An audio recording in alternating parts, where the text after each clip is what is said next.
Alors, la séance numéro 2 va être vouée au travail autour de l'expression littérale. Qu'est-ce que c'est qu'une expression littérale?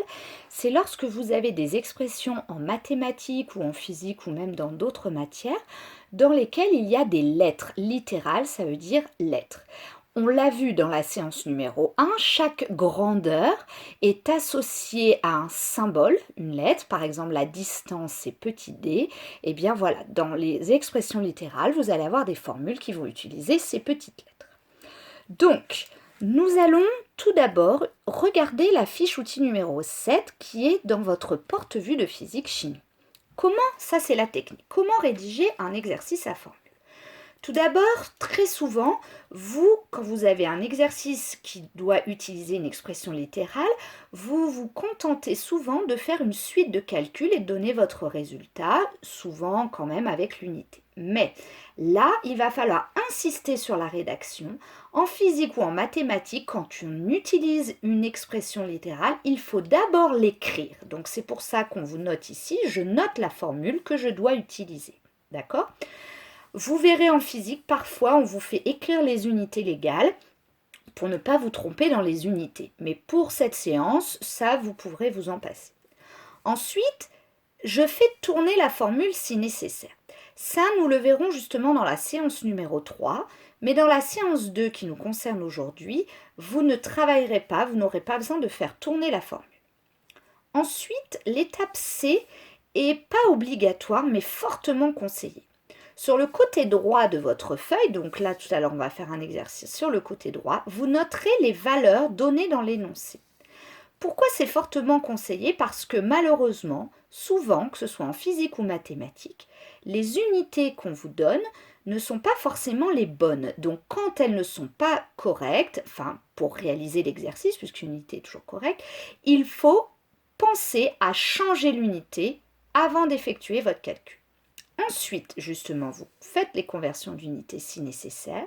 Si toutefois vous n'écrivez pas vos valeurs sur le côté, eh bien le changement d'unité, vous le faites au brouillon et directement vous remplacerez par le bon nombre dans la bonne unité. Ensuite, il faudra faire le calcul, puis noter votre réponse sans oublier l'unité. D'accord?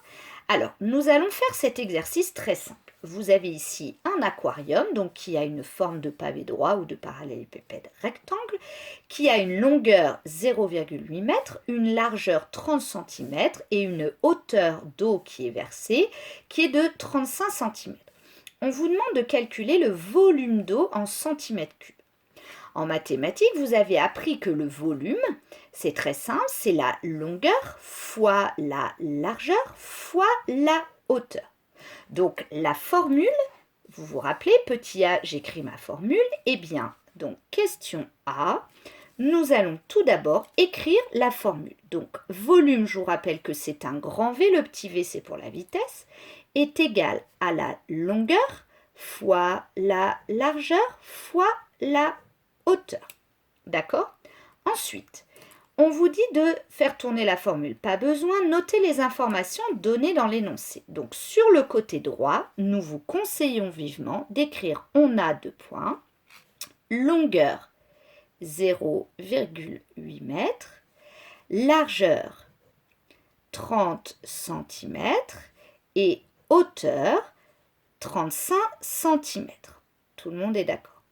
Alors, que doit-on faire maintenant? On doit calculer le volume en centimètres cubes. Qu'est-ce que c'est qu'un centimètre cube? C'est lorsqu'on multiplie des centimètres par des centimètres par des centimètres. Donc 3 fois, c'est pour ça qu'il y a un petit 3. Or, si vous regardez ici vos unités, vous avez la longueur en mètres et les autres en centimètres. Si nous voulons des centimètres cubes, vous êtes d'accord que tout doit être en centimètres. C'est pour ça que 0,8 m, il va falloir le changer en centimètres, donc ça fait 80 cm. Désormais, nous avons nos 3 distances, enfin longueur, largeur et hauteur, dans la bonne unité. Nous allons pouvoir remplacer. Mais au préalable, un petit conseil au niveau rédactionnel pour avoir des belles copies, notamment pour le brevet. Souvent, la formule qu'on va utiliser, on l'encadre en rouge. Ou pas forcément en rouge, en couleur. En tout cas, Si vous voulez, en bleu, c'est très bien aussi. Donc, on encadre. Ça, c'est pareil. Si vous oubliez d'encadrer, nous ne vous enlèverons pas de points, bien entendu. Et maintenant, je fais l'étape E, je fais le calcul, donc je remplace. C'est-à-dire la longueur, attention, pas en mètres, mais en centimètres, donc 80 fois 30 fois 35. Vous allez effectuer ce calcul à la calculatrice et ensuite vous noterez bien entendu le résultat final. Donc, bien entendu, nous obtenons 84 000. Quelle est l'unité? Nous avons multiplié des centimètres par des centimètres par des centimètres, donc ce sont des centimètres cubes. Je souligne mon résultat. Donc on encadre la formule littérale, l'expression littérale, et on souligne son résultat. Donc maintenant nous avons réalisé la première question. Nous allons passer à la question B. On nous demandait le volume en centimètres cubes, maintenant on nous le demande en litres. Je vous rappelle que 1 litre est égal à 1 décimètre cube. Donc lorsqu'on change les centimètres cubes en décimètres cubes, je vous rappelle qu'il y a 3 cases, le petit 3, donc on divise par 1000. Donc on obtient un volume de 84 décimètres cubes, c'est-à-dire 84 litres. Nous ne sommes pas obligés d'écrire 84 décimètres cubes, on peut directement, en utilisant le tableau ou la division par 1000, trouver le volume en litres. D'accord ?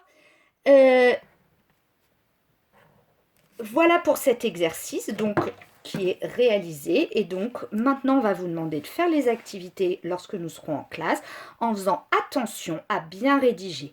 J'écris ma formule, mes valeurs, je change mes unités si nécessaire, j'effectue mon calcul et je note mon résultat. Dernier petit détail, parfois certains professeurs demandent une phrase-réponse après la notation du résultat avec la lettre. Il est vrai qu'en physique-chimie, si vous mettez bien le signe de la grandeur, donc le symbole de la grandeur, grand V, le résultat avec l'unité, ça peut suffire.